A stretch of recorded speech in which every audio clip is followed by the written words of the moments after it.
우리가 함께 받을 말씀은 이제 가스펠 프로젝트 3권을 시작하는데요. 믿음을 잃으면이라는 제목입니다. 가스펠 프로젝트 1권을 가지고 창세기의 이야기를 통하여서 하나님께서 어떻게 하나님의 백성들을 인도하셨는지를 살폈습니다. 그리고 2권을 통하여서는 출애굽기의 말씀을 통하여서 하나님이 이스라엘 백성들을 건져내시고 이끌어 주셨던 이야기를 작년, 재작년 그렇게 살폈습니다. 이미 다 잊어버리셨겠지만 그러나 그 다 연관성이 있는 말씀입니다.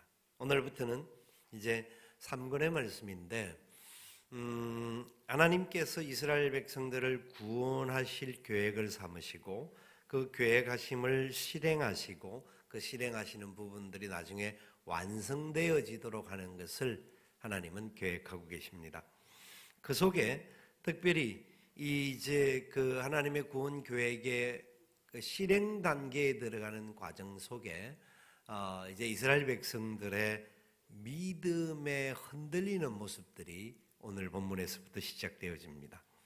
그러면서 그 과정들을 하나님께서 어떻게 처리하시는지 그리고 왜 그런 일들이 생겼는지를 살펴보게 하면서 이 가스펠 프로젝트 3권이 시작되게 됩니다.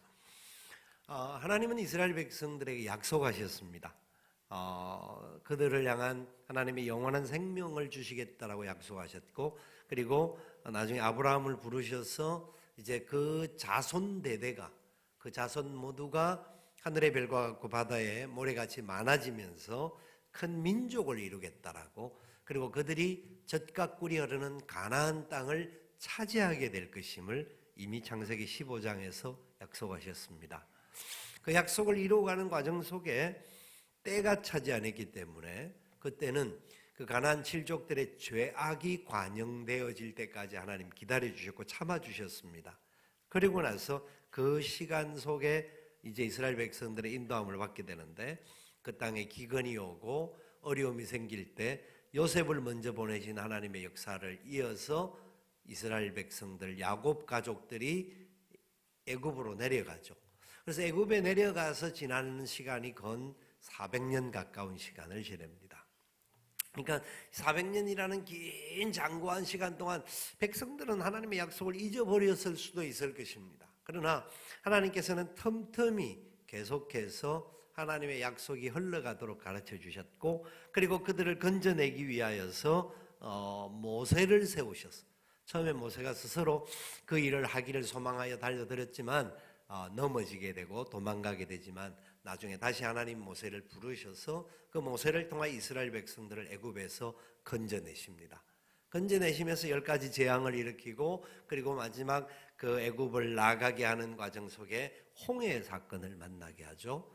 홍해를 통하여서 앞에는 바닷물이 있고 뒤에는 애굽의 군대가 쫓아오는 그 과정에서 진퇴양난, 이제는 오도 가도 못하고 죽게 되는 그런 상황에 놓였던 그들에게 하나님께서 모세를 통하여 기도하게 하시고, 그 기도의 역사 속에 하나님께서 약속하신 대로 홍해를 갈라주십니다. 그래서 홍해가 가르고 이스라엘 백성들은 건너가서 건져냄을 받게 되고, 쫓아오던 모든 애굽의 군대들은 홍해에서 몰살되어집니다. 놀라운 사건이 이스라엘 과거에서부터 시작되었던 사건이 진행되어 오다 10가지 재앙과 그리고 홍해 사건만 해도 이스라엘에게는 엄청난 사건이었습니다. 그리고 그 이후에도 하나님 광야를 인도하시면서 만나와 메추라기를 주시고 여러 가지 것들을 행해 주신 것을 이스라엘 백성들은 수없이 경험했는데도 불구하고 그들은 다른 생각들을 하게 되는 모습들이 나오고 있습니다. 사실 가나안 땅에 들어가려고 할 하나님 약속해 주신 땅을 들어가라고 했는데 그냥 들어가면 되는데 이들은 그냥 또 두렵고 떨려서 그 땅을 들어가기 전에 미리 좀 정탐을 하면 좋겠다. 이게 요청을 합니다. 이게 하나님이 그냥 하라는 게 아니고요. 자기들이 요청하니까 하나님께서 모세를 통하여 그 이야기도 응답해 줍니다. 신명기 1장 22절에 나오는 내용에 보면 잘 나와 있어요. 그래서 그들은 가나안에 정탐하러 들어가는 과정의 이야기가 오늘 우리가 읽었던 본문에서 나오는 이야기인데요. 이 내용을 먼저 우리가 살펴보고 싶은 말씀이 하나가 있는데 신약 성경 고린도전서 10장에 보면 바울이 이 내용을 잘 정리해 놓고 있는 것을 볼 수가 있습니다. 고린도전서 10장 1절부터 10절까지 말씀, 11절부터입니다. 성경을 가지고 계신 분들은 성경을 찾으시고 그렇지 않는 분들은 찾기가 그러신 분들은 앞을 보고 한 절씩 교독합니다. 형제들아, 나는 너희가 알지 못하기를 원하지 아니하노니 우리 조상들이 다 구름 아래에 있고 바다 가운데 지나며 다 같은 신령한 음식을 먹으며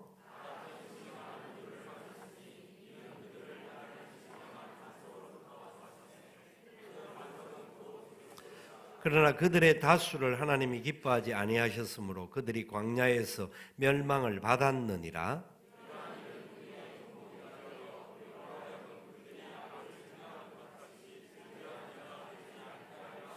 그들 가운데 어떤 사람들과 같이 너희는 우상 숭배하는 자가 되지 말라. 기록된 바 백성이 앉아서 먹고 마시며 일어나서 뛰논다 함과 같으니라.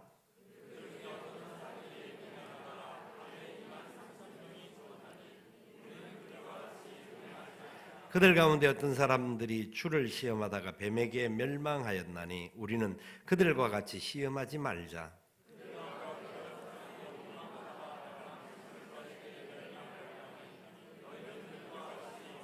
같이 읽습니다. 그들에게 일어난 이런 일은 본보기가 되어 또한 말세를 만난 우리를 깨우치기 위하여 기록되었느니라. 아멘.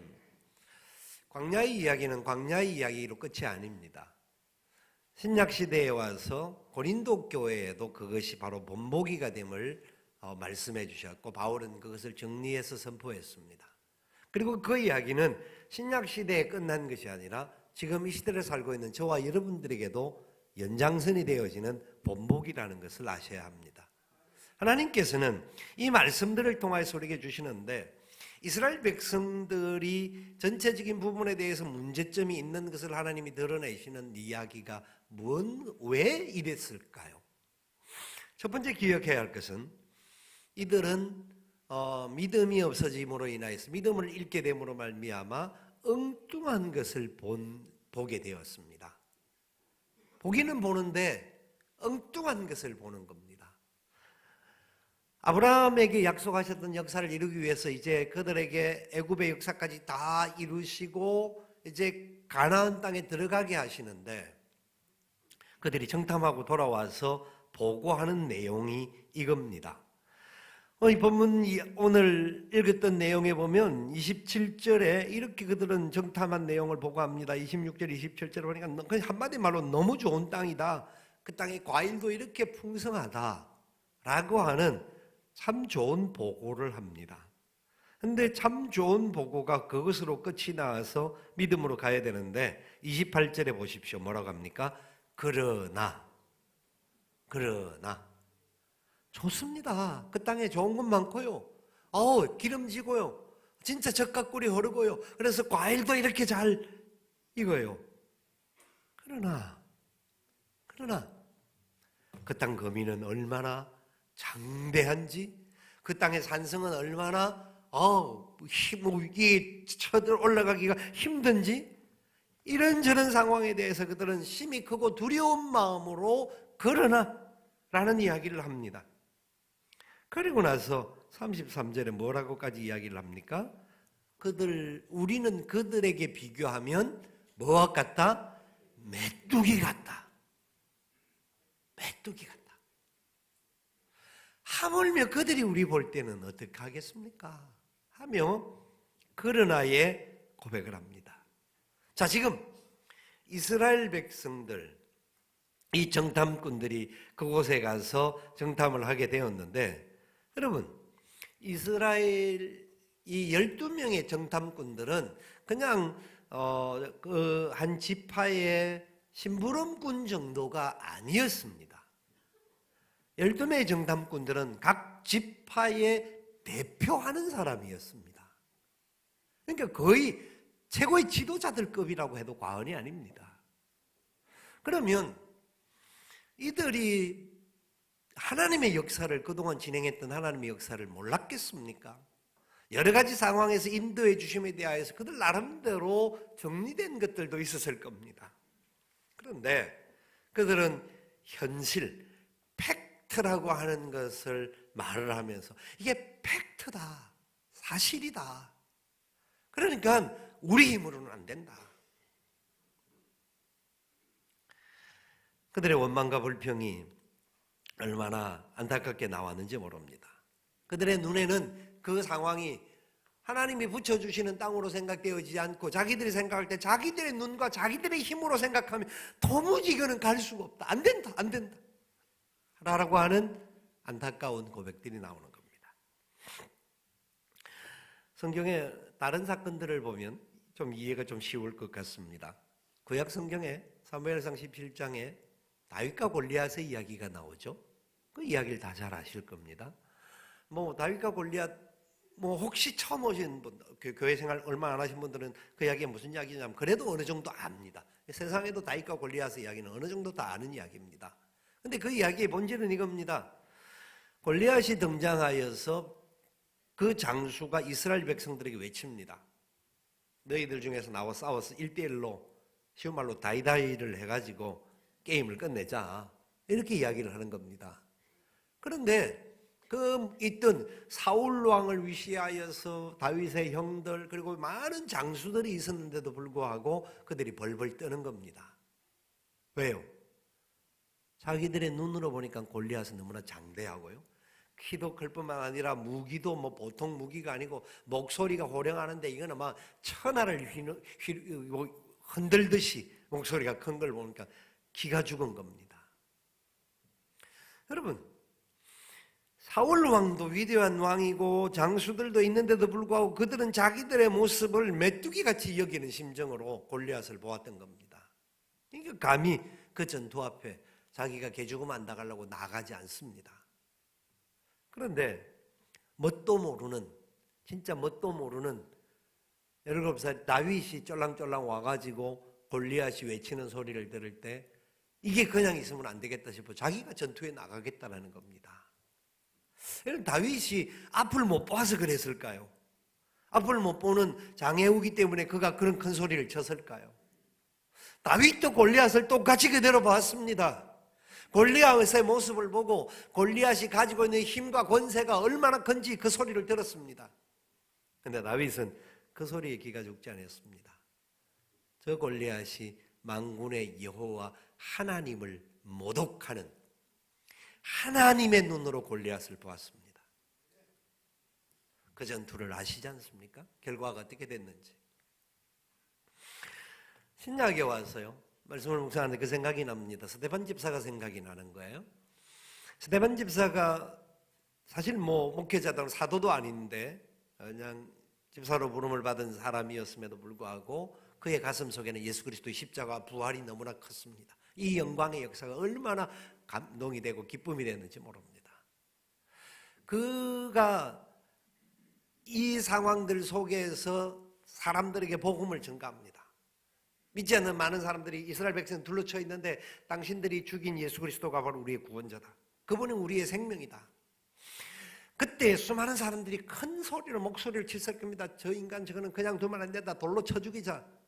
그러나 스데반 집사는 구약 성경을 전체 스토리를 풀면서 신약의 예수 그리스도까지 연결하여서 그들에게 복음을 전가합니다. 스데반 집사가 부르짖는 그 사람들의 목소리만 듣고 돌을 들고 치려고 하는 모습을 보았으면 그래 다음 기회를 삼자 하고 엄에 기죽하고 도망가서 다음에 해서도 될 수가 있었을 텐데 그는 그들의 돌 던지는 모습을 눈에 보지 안 하고 배우 위에서 하늘 보좌에서 일어나셔서 손을 드시고 당신을 품으려고 하는 예수 그리스도를 볼 수 있었습니다. 똑같은 사건입니다.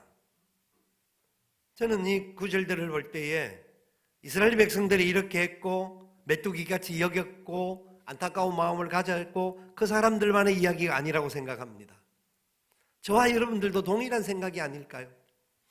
여러분 강단에서 목사가 이렇게 살아야 합니다. 저렇게 해야 됩니다라고 말씀하니까 목사님은 세상이 어떻게 돌아가는지도 모르고 그냥 너무 천성에 사는 게 아닙니까? 라고 생각하는지 모르지만 저도 알 만큼 압니다. 세상이 힘든다는 거 압니다. 세상이 얼마나 빡빡한지, 그리고 얼마나 우리를 삼키려고 하는지, 그 세상에서 살아남으려고 하면 진짜 어떻게 해야 되는지도 압니다. 왜 모르겠습니까? 그러나 우리가 세상을 사는 게 힘들고 분명히 장애물이 많고요, 여러 가지 넘어가야 할 부분들이 굉장히 많지요. 그렇다고 해서 우리가 세상을 향하여서 나는 메뚜기같이 여겨서 도대체 할 수가 없습니다, 이렇게 살아야 되겠습니까? 주님은 그렇게 우리에게 말씀하지 않는 겁니다. 그러면서 우리는 막 세상이 힘든데, 너무나 힘든데라고 하면서 그 말을 가지고 우리의 삶 자체에 이미 기가 죽게 만들고 다른 사람들도 하나님의 뜻을 이루는 일을 우리가 못하게 만드는 요소는 없습니까? 우리나라에 공영방송, 케이블 방송이 굉장히 많습니다. 요사이는요, 개인 방송도 많이 해서 유튜브 방송 들어서 개인 방송이 굉장히 많습니다. 그런데요, 이 모든 개인 방송들을 보면 굉장히 자기 주장대로 이야기합니다. 그러니까 이게 팩트라고 말을 하지만 전체를 보지 못하고 엉뚱한 소리가 그 속에 가미되어 있는 경우가 많습니다. 조사를 한 결과가 나온 걸 보니까요, 정상적인 방송이, 정상적인 좋은 소식이 흘러가는 시간의 1이라고 한다면 거짓된 이야기, 이게 페이크 뉴스라고 하고 거짓 뉴스라고 하는 이 뉴스가 움직이는 속도가요, 최하 5배 빠르고 20배까지 빠르다고 합니다. 얼마나 빨리 사람들에게 전파되는지 모릅니다. 그러면서 그게 진리인 줄로 사람들은 생각해서 분노하고 원망하고 불평하게 합니다. 여러분, 교회 안에서 특별히 저는 이 말씀을 보면서 교회의 지도자들, 하나님 앞에서 어떤 상황이든지 앞장서서 사람들에게 모범을 보여야 할 지도자들은 사실이다라는 말에 미혹되어서는 안 됩니다. 그 사실을 향하신 주님의 눈이 무언지를 볼 수 있어야 합니다. 그리고 말하는 것들을 굉장히 조심해야 합니다. 부정적인 부분들은 흘러가는 속도가 얼마나 빠른지 모릅니다. 그래서 많은 사람들에게 믿음을 잃게 만듭니다. 그래서 이 이스라엘 백성들도 이 상황 속에서 분노하고 원망하면서 다음 결과가 나타나는 안타까움이 있습니다. 그들의 불평분만 원망은 그거대로 머물지 않고 죽이려고 하는 역사까지로 이제 들어가는 단계가 들어가는 겁니다. 자, 여러분, 한 가지 질문합니다. 세상 살면서 만날 수 있는 수많은 문제들이 있죠. 어려움이 있지 않습니까? 여러분, 다시 묻습니다. 여러분은 예수 그리스도의 십자가와 부활을 믿으시죠? 주님이 나를 사랑하셔서 책임져 주신다는 걸 믿으시죠? 그렇다고 한다면 지난 일주일 우리가 살아올 때 우리의 삶이 너무너무 행복해서 주님 그 부활주의를 지내고 났으니까 일주일 동안 나는 그 부활의 영광과 기쁨 가지고 너무너무 감사하고 즐겁고 행복하게 살아셨죠. 맞습니다. 그랬을 겁니다. 그런데 대다수의 분들은 부활주일은 부활을 경험했는데 월요일부터는 또 고난의 길을 가면서 왜 내게 이런 어려움과 힘들고 어려움과 아픔이 있는가라고 답답한 시간을 또 경험했을 겁니다. 그건 사실입니다. 그게 오는 겁니다. 또 옵니다. 그런데 고통이 오고 아픔이 온다 할지라도 저와 여러분에게는 부활의 눈으로 볼 수 있는 믿음이 있어야 합니다. 혹시 그 믿음이 지금 내 속에 어떻게 자리를 잡고 있는지 한번 체크해 보면 좋지 않을까요? 이스라엘 백성은요, 두 번째 기억해야 할 것은 오늘 읽었던 본문 다음에 노는 14장 1절부터 12절까지 말씀해 보면 그들은 하나님의 은혜, 하나님의 역사를 잊어버렸습니다. 그냥 쉬운 말로 자기 기억에서 그냥 도려냈습니다. 까먹어버렸습니다. 무슨 말입니까? 하나님이 어떻게 그들을 인도하신지를 그들이 얼마 전에 봤지 않습니까? 홍해가 갈라지는 걸 경험했지 않습니까? 그렇죠? 애굽에서 나올 때 10가지 재앙이 내려졌고 마지막 10번째 재앙이 내려질 때는 애굽의 모든 장자가 다 죽는 하나님의 말씀대로 하지 못할 때 모든 당자가 다 죽는 그런 역사를 경험하였고 자기들은 살아남아서 나왔지 않습니까? 그런데 10명의 정탐꾼들의 보고에 그들은 취하듯이 빨려 들어가서 흔들리게 됩니다. 믿음이 흔들리게 되니까 하나님이 인도해 주신 걸 다 잊어버리고, 또 하나님은 미래에 약속하셨던, 이미 아브라함과 약속하셨던 그 약속을 성취하기 위해서 이제 젖과 꿀이 흐르는 가나안 땅으로 인도해 가는데 그것조차도 지금 잊어버리고, 지금 현재 갔다 와서 보고하는 거 보니까 우리가 도무지 갈 수 없구나, 안 된다 안 된다 안 된다, 희망 없다라는 이야기가 그들을 줄을 이루면서 어디까지 하려고 하느냐면 모세와 아론까지 죽이려고 합니다.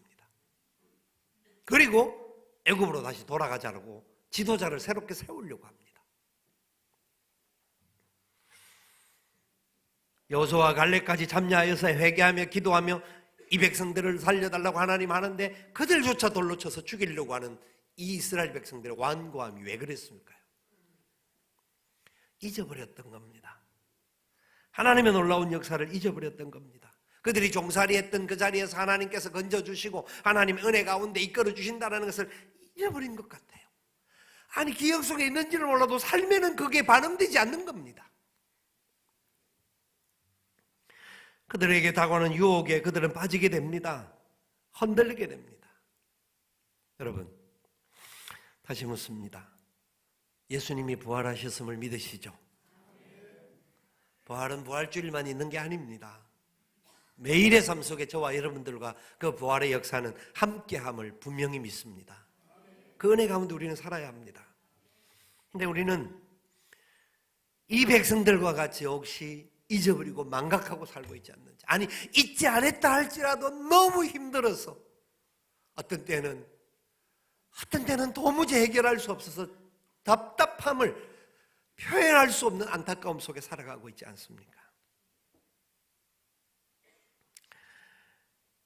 흔들릴 수 있는 상황들이 우리 주위에는 참 많습니다. 그러나 기억하셔야 합니다. 하나님 그들에게 뭐라고 말했는 줄 아십니까? 11절, 12절, 14장 11절, 12절에 이렇게 이야기합니다. 14장 11절, 12절 같이 읽습니다. 여호와께서 모세에게 이르시되 이 백성이 어느 때까지 나를 멸시하겠느냐? 내가 그들 중에 많은 이적을 행하였으나 어느 때까지 나를 믿지 않겠느냐? 내가 전염병으로 그들을 쳐서 멸하고 내게 그들보다 크고 강한 나라를 이루게 하리라. 그들의 잘못된 모습들 속에 돌로 치려고 하니까 하나님의 영광이 나타나서 그 모세와 아론과 여호수아와 갈렙을 보호하시고 난 다음에 하나님이 했던 말씀입니다. 이 백성 언제까지 이대로 둘까? 이들 진짜 나를 믿지 못하는 이 안타까운 부분을 내가 언제까지 그럴까? 전염병으로 그냥 싹 쓸어버리고 진짜로 내가 너에게 좋은 사람, 괜찮은 사람들, 강한 사람으로 모아서 내가 이 백성을 만들어줄까? 이렇게 이야기하는 겁니다. 여러분, 하나님의 마음이 얼마나 안타깝고 답답했으면 이들을 그렇게 썰어버릴까라고까지 모세에게 이야기를 할까요? 이스라엘 백성들은요, 그들의 입에서 외쳤습니다. 자기들은 광야에서 죽는가 보다, 애굽으로 돌아가야 되겠다. 그들의 외침 그대로 적용되어져서 20세 이상 되는 사람은 광야에서 다 죽습니다. 젖과 꿀이 흐르는 가나안 땅에 못 들어갑니다. 하나님의 영원한 약속을 그들이 그 젖과 꿀이 흐르는 가나안 땅을 얻는 복은 받지를 못합니다. 왜요? 그들은 하나님의 역사를 잊어버렸기 때문입니다. 하나님의 역사를 잊어버렸고 까먹어버렸고 그래서 안타깝게 살아갔기 때문입니다. 여러분, 이스라엘 백성들과 우리와는 다른 게 있습니다. 삶은 어떤 부분에 있어서는 비슷한 게 있고 잘못하는 것도 많이 있을 수 있는데 그런데도 불구하고 다른 점이 있습니다. 하나님이 주신 은혜의 역사인데요. 똑같은 은혜를 주지만 다른 은혜를 주신 게 있는데 뭐가 다르냐면 첫 번째 다른 게 있다고 하면 그것은 저와 여러분에게는 기록된 말씀이 있습니다. 하나님의 스토리가 다 수천 년 동안 이루었던 일들의 이야기가 우리에게 이렇게 주어져 있습니다. 우리가 이게 붙들기만 하면, 이 말씀대로 살기만 하면 하나님 그대로 행하시는 역사를 보여주는 이야기입니다. 이스라엘 백성들은 이 이야기를 알 수가 없습니다. 그들은 구전으로 내려오는 이야기만 듣고 지도자의 이야기도 그 순간적으로밖에만 들을 수 없었습니다. 저와 여러분에게는 기록된 말씀이 있다는 걸 기억하시고 덮어놓고 믿지 마시고 말씀을 따라 믿음으로 걸어갈 수 있기를 축복합니다. 말씀을 사모하셔야 합니다. 또한 다른 점이 한 가지 있는데요, 너무너무 다른 점이 있다고 한다면 우리에게는 예수님의 부활 이후에 성천하시면서 보내어 주신 보혜사 성령님이 계십니다. 그들에게도 성령의 역사가 간섭하셨던 부분은 있지만 구체적이고 실제적으로 또 개인적으로 성령님이 우리 가운데 임하심은까지 엄청난 차이입니다. 우리가 연약함이 있고 흔들릴 수가 있어요. 문제를 만나고 힘들고 어려워할 수 있지만 하나님의 말씀과 성령이 우리를 위하여 탄식하시면서까지 기도하시고 계시기 때문에 우리가 넘어지지 않고 다시 일어날 수 있는 은혜와 기회가 있는 줄 믿으시기 바랍니다. 얼마나 놀라운 사실인지 모릅니다. 세상을 바라보면 두렵고 힘든 점이 참 많아서 이스라엘 백성들과 같이 우리가 기죽고 사는 경우가 있는데요, 여러분, 세상의 문제가 작지 않습니다. 큽니다. 어려움이 있다고 인정합니다. 그러나 너무 과대평가하지 마십시오. 문제를 우리는 과대평가하고 스스로를 과소평가하는, 나는 메뚜기 같습니다. 인간적으로 생각하면 우리는 만약에 외적인 부분만 비교한다고 하면 메뚜기보다 더 못할 수 있는 존재일 수도 있습니다. 그러나 우리에게는 하나님이 함께 하십니다. 예수 그리스도의 보혈의 역사가 함께 하셨고 성령께서 우리와 함께 하셔서 우리를 붙들어 주신다는 것을 잊지 마시기를 바랍니다. 세상을 과대평가하지 마십시오. 우리 스스로를 너무 과소평가하지 마시고 하나님의 능력이 얼마나 위대한지를 분명히 믿고 나아갈 수 있기를 바랍니다. 그런 결과를 하나님께서 오늘 본문에서 13절부터 20절까지 말씀을 가지고 모세의 간구를 통하여서 우리에게 새로운 것을 보여주십니다. 진짜 하나님 마음은 썰어버리고 싶을 마음이 있을 정도로 안타까운 마음이 있었습니다. 그런데 모세가 하나님, 먼저 한번 질문해 봅시다. 여러분, 내가 어떤 공동체가 있는데, 어떤 팀이 있는데 그 중에서 100% 지지하지 않고 또 뭐 몇 프로는 나를 싫어하고 공격하고 있는 사람을 막 문제가 일으키는 사람이 있다고 했을 때 싹 바꾸어서 좋은 사람으로 채워주면, 다른 말로 하면 우리 목장에 그 인간만 다른 목장에 가면 우리 목장이 참 행복하겠는데 하는 사람이 있을 수, 우리 교회는 없고 다른 교회 생각, 예를 드는 겁니다. 예를. 그럴 수 있잖아요. 그 사람 싹 빠지고 좋은 사람만 딱 있으면 좋겠죠. 우리끼리니까. 그런 생각이 들 때가 있습니다. 하나님 싹 뽑아서 어떻게 좀 안 해주십니까? 기도할 수도 있거든요. 근데 모세는 하나님께서 바꿔줄까라고 이야기한 겁니다. 바꿔줄게, 싹 없애줄게, 더 좋은 무리를 내가 만들어줄게. 그때 모세의 기도는 이런 겁니다. 하나님, 저가 기준이 아니라 하나님의 기준으로 보셔야 하지 않습니까? 세상이 그렇게 하나님이 하시고 나면 저 이방인들이 하나님 당신이 힘이 없어서 그냥 어쩔 줄을 몰라서 그들을 없앴다고 하나님 욕먹는 일이지 않습니까? 하나님 영광이 가려지는 일이 되기 때문에 하나님, 이 백성들 그렇게 하지 않고 끝까지 붙들어 주시기를 원합니다. 저는 이 기도를 보면서 그렇구나, 역시 하나님의 사람들은 그래요. 어떤 경우에는 인간적인 마음은 들 수도 있지만 모세도 얼마나 자기 욕을 먹고 돌을 맞아 죽을 위기에 처해 있는 상황에서는 인간적으로 괘씸함이 들 수가 있지만, 그러나 인간의 괘씸함이 우선이 아니라 하나님의 이름, 하나님의 영광을 위하여서 공동체가 파괴되어지고 깨어지지 않는 것이 하나님의 이름이 높여지는 겁니다. 고백하는 겁니다. 부모님들에게 있어서 자식들이 참 좋은 열매이기도 하지만 효도도 잘하고 뭐 이런저런 부분에서 자기 일도 잘하고 하는 자식들도 있지만, 어떤 경우에는 왼수 같은 자식들도 있잖아요. 저 인간은 언제 철이 들까 싶은 인간들도 있어요. 그렇잖아요. 사실 뭐 말을 못했지만 여러분들 속에는 그런 가슴 아리하는 부모님들이 있을 수 있다고 저는 알아요.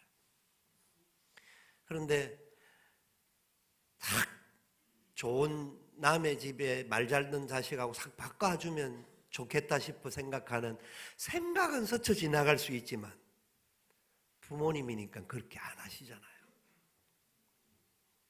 부모님이니까, 내 자식이니까, 내가 사랑하는 자녀니까 그가 내게 힘이 들게 하고 아프기도 하고 막 몸서리치게 하는 일들도 있지만 그를 붙잡고 끝까지 기도하잖아요. 하나님이 다스려 주셔야 합니다. 하나님이 인도해 주셔야 합니다. 모세가 자비를 구할 때 바로 그게 하나님의 성품이었습니다. 우리가 우리의 자녀들을 생각할 때 그게 바로 하나님의 마음에 합한 사람들의 모습입니다. 우리의 힘이 아니라 우리의 능력으로는, 우리의 계산으로는, 방법으로는 뭔가 달라지기를 원하는 마음이 있지만, 그러나 하나님의 이름이 사랑하는 자녀에게 흘러갈 수 있도록 그 영광이 나타나기를 소망합니다. 우리는 기도해야 합니다. 이 모세의 중보의 역할이 신실한 대변인의 역할이 있었던 겁니다. 이 모세가 대변을 했기 때문에 이스라엘은 기회를 다시 얻었습니다. 그런데 지금 이 시대에 저와 여러분에게는 영원한 대변자이신 예수 그리스도가 계십니다. 예수 그리스도는 어제나 오늘이나 영원토록 동일하시다라고 히브리 13장 8절에 말씀하시면서 지금도 하늘 보좌 우편에서 우리를 위하여 기도하시면서 중보하고 계시는 영원한 대변자이신 예수님이 계십니다. 그래서 보혜사 성령님께서 우리 안에 계시면서 또 우리 가운데 계시면서 우리에게 하나님의 영광의 역사를 위하여서 깨우쳐 주시고, 우리가 지금 걸어가는 삶 속에서 받는 고난이 있을 수가 있고 어려움이 있을 수가 있고 위기가 있고 가슴 아리할 수밖에 없는 상황이 있지만, 지금 받는 이 고난은 장차 누릴 영광과 좋게 비교할 수 없다라고 말씀해 주시면서 새 힘을 주시는 성령님이 계심을 믿으시기 바랍니다. 그렇기 때문에 우리는 힘들고 어렵지만 다시 그 주님 붙잡고 걸어가는 겁니다. 다시 한번 그것을 확정을 할 수 있는, 깨달을 수 있는 길이 알 수가 있는데요, 이스라엘 백성들이 40일 동안 그 가나안을 정탐하고 돌아와서 거짓된 고백을 하게 되고 그 불만이 이루어짐으로 말미암아 폭동 아닌 폭동이 일어날 정도가 되는 상황이 되었을 때 하나님께서 결국 그냥은 두지 아니하시고 40년 동안 광야에 유리방황을 하게 합니다. 40년의 세월을 걷게 합니다. 그래서 20세 넘는 사람들은 그 40년 동안 그 광야에서 자연스럽게 죽음을 맞이하게 합니다. 그리고 20세 이하의 사람들과 여호수아와 갈렙만 가나안에 들어갑니다. 하나님 놀라운 계획을 보여주셨습니다. 그 이유는 이스라엘 백성들이 하나님의 뜻을 알지 못하고 믿음이 없어서 순종의 열매를 거두지 못했던 모습이었기 때문입니다. 예수님께서 이 땅에 오셔서 공생애를 시작하실 때에 제일 먼저 하신 사역이 뭔 줄 아시죠? 40일 동안 광야에서 시험을 받으신 겁니다. 그 광야의 40일의 세월을 지내시면서 금식하며 기도하셨습니다. 마귀의 유혹이 3번이나 다가왔습니다. 엄청난 유혹이었습니다. 그런데 그 유혹을 주님은 넉넉히 이기셨습니다. 말씀 따라 하나님의 권능에 붙들려서 주님이 이기셨고 그 이기심이 영원한 이김으로 가신 겁니다. 그렇기 때문에 저와 여러분들이 부족하고 연약하고 넘어질 수 있는 존재지만 주님이 붙잡아 주시는 힘 때문에 우리도 언젠가 넉넉히 이기는 날이 오게 될 것입니다. 그렇기 때문에 우리는 승리하는 사람들이 되는 겁니다. 사는 게 만만하다고 보지 않습니다. 세상이 참 힘들고 어려움이 많고 내부 안에서도 그렇고 우리에게 찾아오는 사건 사고들로 인하여서 가슴이 내려앉는 아픔들을 경험하는 분들이 많이 있을 겁니다. 그때 잊지 마십시오. 그 고난의 세월 속에 있을 때 주님이 손 내밀어 주고 계시고 성령님이 우리와 함께 계신다는 것을 믿음의 눈으로 붙잡을 수 있기를 바랍니다. 믿음으로 잡아야 합니다. 그래서 주저앉지 마십시오. 힘들지만 아프지만 주님께 의지하십시오. 다시 손 내미시고 다시 일어나셔야 합니다. 하나님 반드시 우리를 그렇게 세우실 겁니다. 뿐만 아니라 하나님은 이스라엘 백성들을 가나안에 들어가게 해서 자기들끼리만 잘 먹고 잘 살게 하는 것이 아니라 그들을 축복의 근원이 되게 하셔서 열방을 섬기도록 하기를 만드셨고, 그래서 신약에 오셔서 교회들을 세우셔서 우리에게 구원의 은혜를 역사를 주실 뿐만 아니라 우리 주위에 있는 수많은 영혼들 우리 때문에 복을 받을 수 있도록 그 은혜를 전하라고 한 겁니다. 우리도 이 어려움 속에 있지만 힘들고 어려운 과정을 겪는 분들이 나중에 다시는 더 온전히 주님의 역사를 이룰 수 있는 삶을 살아갈 수 있다는 것을 기억하셔야 합니다. 우리 주위에 있는 수많은 영혼들에게 이 사랑을 나눠줘야 합니다. 진짜 주님만이 소망입니다. 예수의 복음만이 우리를 살립니다 하는 것을 증거해 줘야 합니다. 우리 이웃들뿐만 아니라 우리가 나아가서 사마리아와 땅끝까지 이르러 이 복음 증거하는 일에 쓰임받는 주의 복된 성도들, 복된 교회가 될 수 있기를 주님의 이름으로 축원을 드립니다. 아멘.